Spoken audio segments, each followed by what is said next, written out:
Bapak. Berikutnya yang terakhir dari BKPSDM Kota Waringin.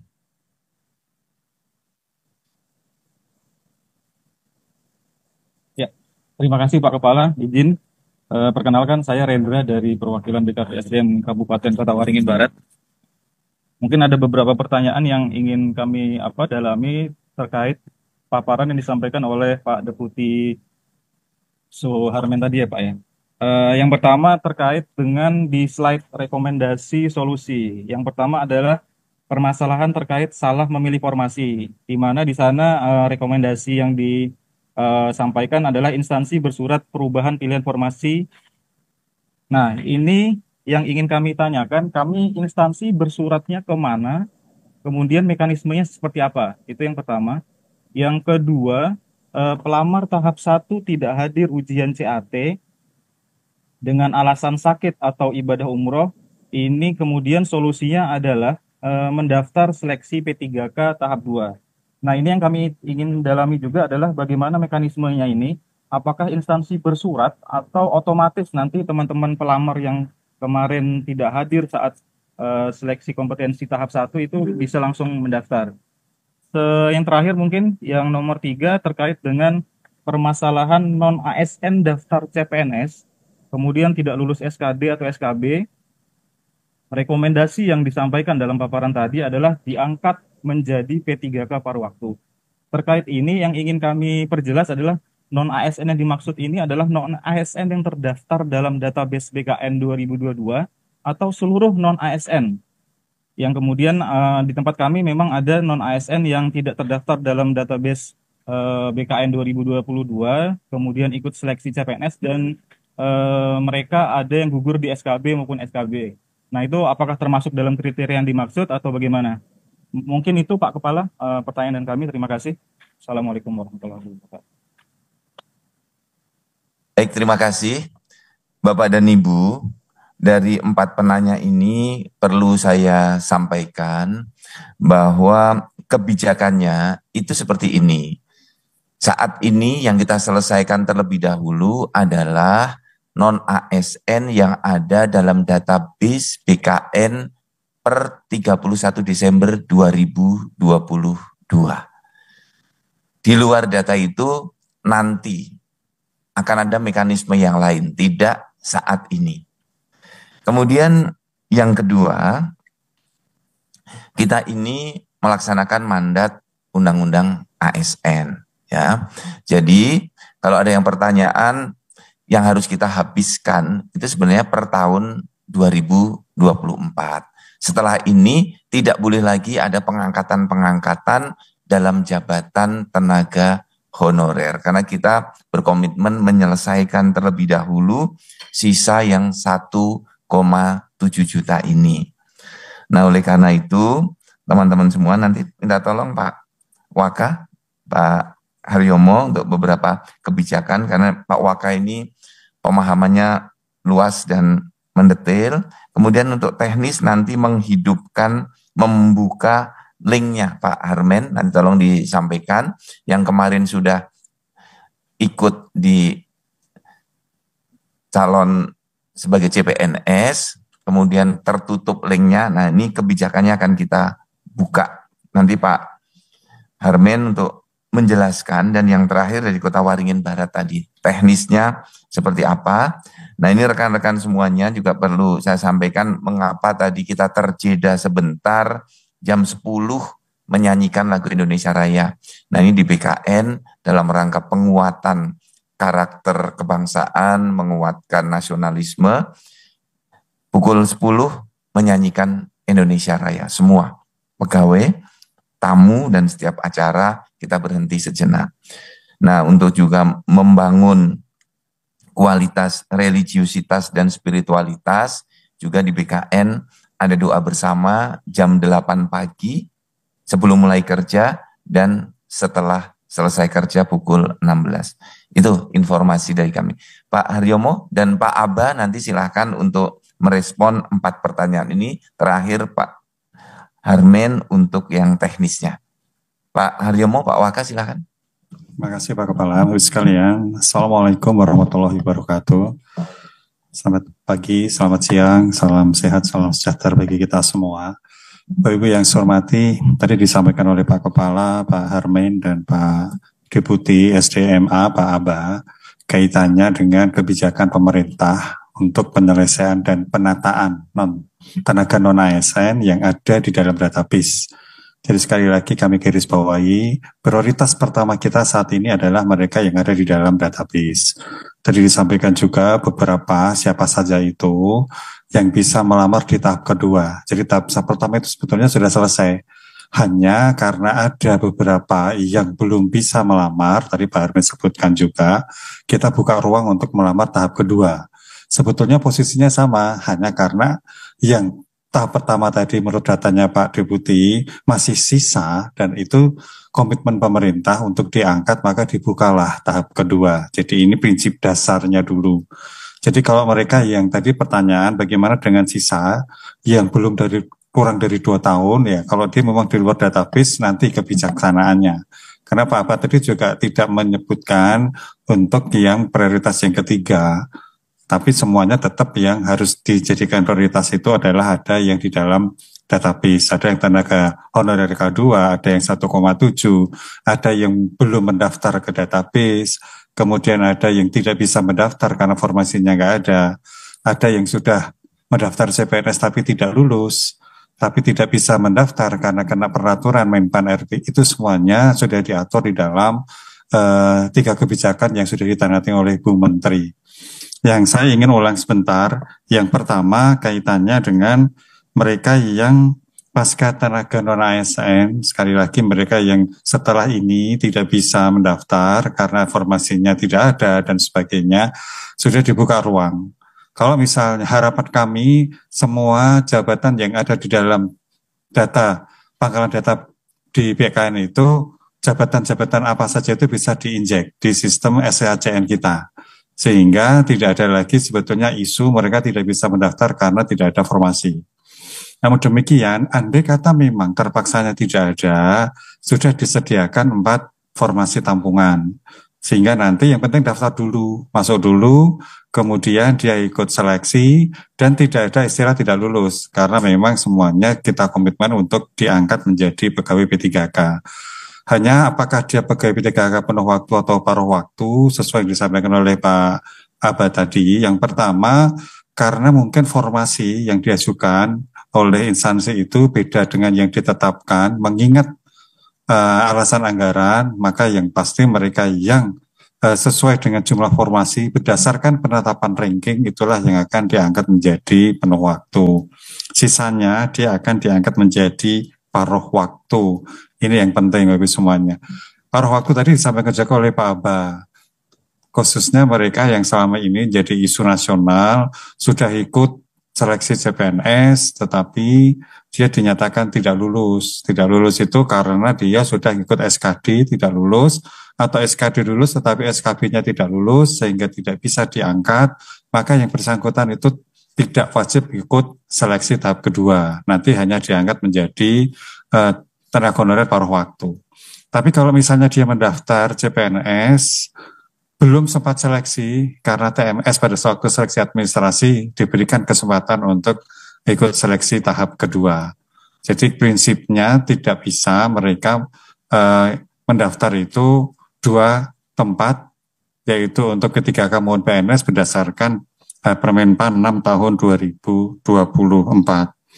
Termasuk tadi ada pertanyaan bagaimana dengan jabatan pegawai atau petugas irigasi ya. Moga-moga kalau misalnya di situ ada ya daftar aja di situ formasinya ada. Tapi kalau sampai tidak ada kembali lagi ke jabatan tampungan. Sehingga tampungan ini harapannya bisa mengakomodir semuanya yang ada di dalam database BKN dan tidak ada alasan lagi tidak bisa mendaftar karena tidak ada formasi. Bapak yang saya hormati, kaitannya dengan nanti secara teknis dari Kalimantan, dari Kota Waringin Barat, ada beberapa yang tadi salah milih formasi. Nah, mekanisme nanti Pak Deputi yang akan menyampaikan, termasuk yang dia sakit kan nanti akan ikut tahap kedua, karena yang bersangkutan memang belum pernah ikut seleksi. Prinsip Jadi sekali lagi yang belum pernah ikut seleksi, ya, apakah itu tahap pertama dan tahap kedua, itu dia tahap pertama dan CPNS, maka dia ikut seleksi tahap kedua. Jadi kalau kemarin sudah ikut seleksi tahap pertama, sebetulnya tidak akan ada istilah tidak lulus, maka dia akan diangkat menjadi P3K. Apakah dia penuh waktu atau paruh waktu itu tergantung nanti dari jumlah formasi, di posisi di berapa dianya, dan yang kedua kaitannya dengan yang berkaitan anggaran yang disediakan oleh instansi. Nah, tadi juga disampaikan oleh Pak Abah kaitannya dengan mereka yang nantinya akan diangkat menjadi P3K paruh waktu apabila yang bersangkutan itu ternyata memenuhi syarat untuk diangkat menjadi penuh waktu, dia akan diangkat menjadi penuh waktu. Syarat yang pertama tentu ada formasi yang diajukan dulu kepada Menpan. Yang kedua, kinerjanya tentunya sangat baik sehingga dia layak untuk diangkat menjadi P3K penuh waktu. Dan yang ketiga, tentu ketersediaan anggaran sehingga yang bersangkutan itu oleh instansi memang dimungkinkan untuk diangkat menjadi P3K penuh waktu. Bagi mereka yang diangkat sebelum Undang-Undang Aparatur Sipil Negara menjadi tenaga non-ASN, tetapi setelah 31 Desember 2022 dan itu tidak masuk dalam database, nanti kebijakannya akan menunggu selanjutnya. Apakah akan nanti diangkat dengan kriteria misalnya minimal dia masa kerja 2 tahun, nanti akan ada kebijakan dari pemerintah untuk menata ini. Sehingga sesuai dengan yang disampaikan oleh Pak Kepala tadi, intinya fokus kita adalah yang ada di dalam database BKN terlebih dahulu. Dari 1,7 tadi sudah ada beberapa yang diterima menjadi PNS, yang diangkat atau dia selesai lulus, nanti bukan lulus, istilahnya bisa diangkat untuk tahap yang pertama. Maka sisanya itu akan diharapkan bisa mengikuti seleksi di tahap kedua, kecuali mereka yang tidak lulus CPNS dan sudah ikut seleksi SKD maupun SKP tinggal diangkat menjadi paruh waktu. Itu tambahan kami Pak Kepala, kami kembalikan ke beliau. Terima kasih Pak Waka. Selanjutnya Pak Abah, ada yang ingin direspon, kami persilakan. Ya, baik. Terima kasih Pak Kepala, Pak Waka, Bapak Ibu sekalian. Jadi yang pertama tadi yang masuk ke perisalah sudah jelas ya. Jadi kalau 7 ada 12 sesuai peringkat, nanti yang sisanya itu paruh waktu. Tapi ini pun bagi mereka sebagaimana disampaikan Pak Waka tadi, basis kita semuanya nih dari diskusi kita ini kita bicara tentang yang di dalam database BKN ya. Kemudian tadi yang kurang 2 tahun ya dia tidak memenuhi syarat, berarti sekali lagi fokus kita adalah ke yang database BKN ya. Tadi juga sudah disampaikan ya. Kemudian tadi yang tidak bisa mendaftar gitu ya, yang tidak bisa mendaftar kalau sepanjang dia dalam database BKN karena hal-hal yang disampaikan oleh Pak Waka tadi, karena TMS dan sebagainya belum mendaftar dan sebagainya gitu ya, itu kita buka ya setelah ini. Jadi dari kebijakan Pak Kepala nanti akan buka itu. Jadi tidak ada masalah gitu ya.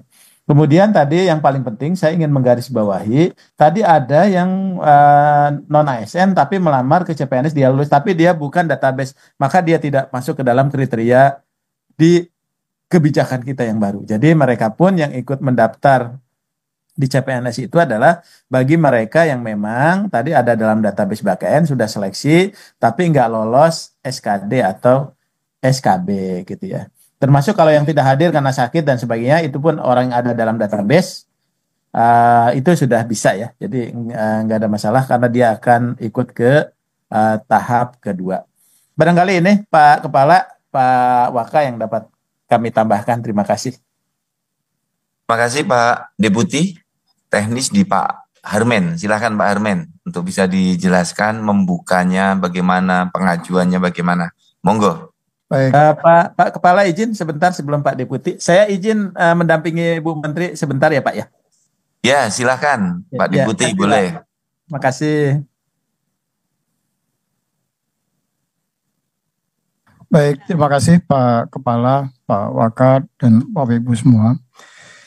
Saya akan menambahkan beberapa hal yang tadi sudah disampaikan oleh Pak Kepala maupun Pak Waka, tetapi saya juga akan fokus juga menjawab apa yang disampaikan oleh Pak Rendra. Bagaimana solusinya pada saat mereka kemudian salah dalam memilih formasi. Konkretnya apa yang harus dilakukan oleh teman-teman instansi? Teman-teman instansi perlu bersurat ke Kepala BKN, Seki Kedeputian Sistem Informasi dan Digitalisasi. Nanti dari surat tersebut kemudian kami akan membuka atau mengaktifasi Bapak Ibu untuk bisa melakukan perbaikan terhadap nama-nama yang diajukan salah di dalam memilih formasi.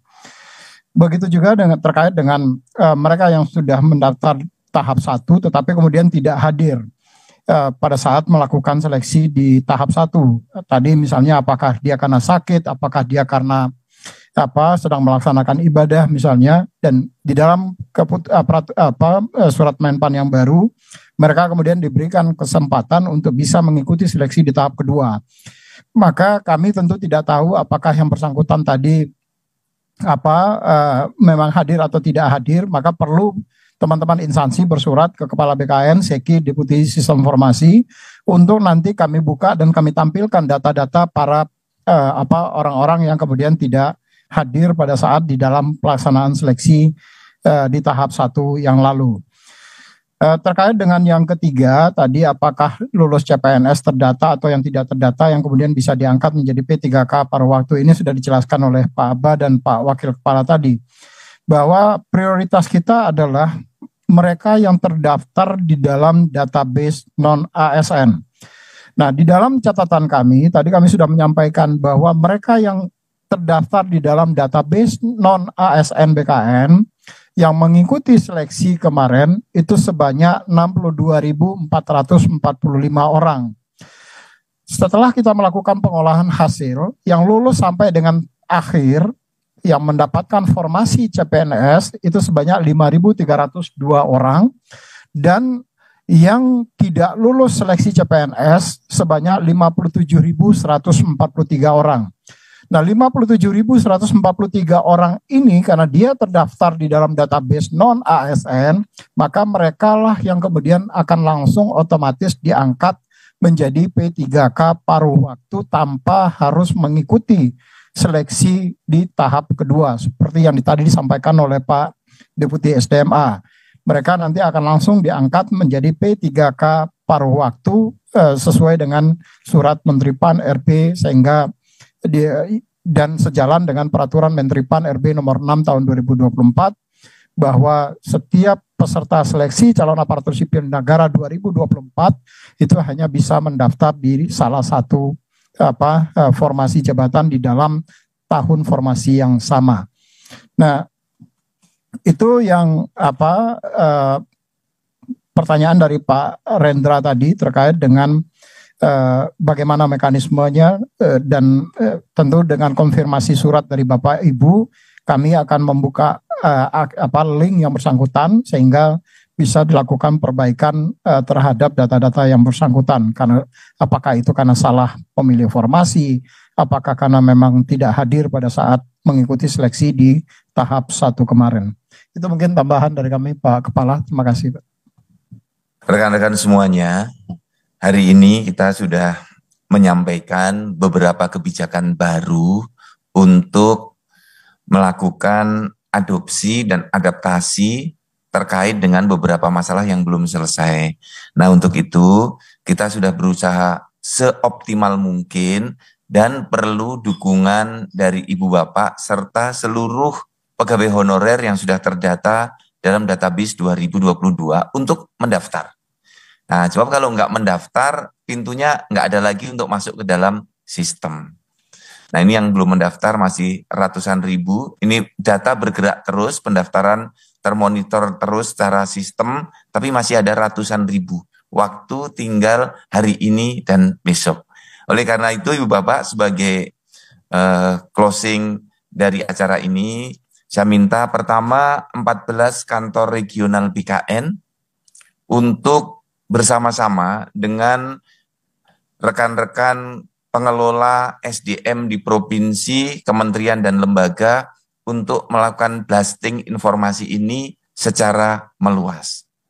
Mudah-mudahan langkah kita ini dirahmati oleh Allah Subhanahu wa taala untuk memudahkan para honorer mendapatkan status sebagai ASN.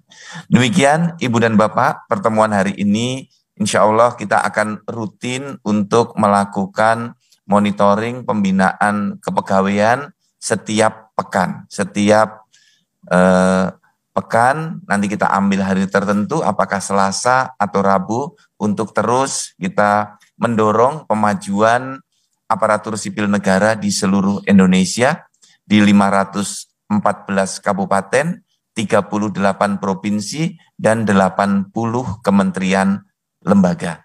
Terima kasih atas seluruh kontribusinya, dan mari kita bersinergi, berkolaborasi untuk Indonesia. Terima kasih semua, Pak Waka, Bu Sesma, Bapak-Bapak, para deputi, semuanya, rekan-rekan para gubernur, bupati, wali kota yang hadir beserta seluruh jajaran. Salam hangat dari Cililitan, dari BKN. Wassalamualaikum warahmatullahi wabarakatuh.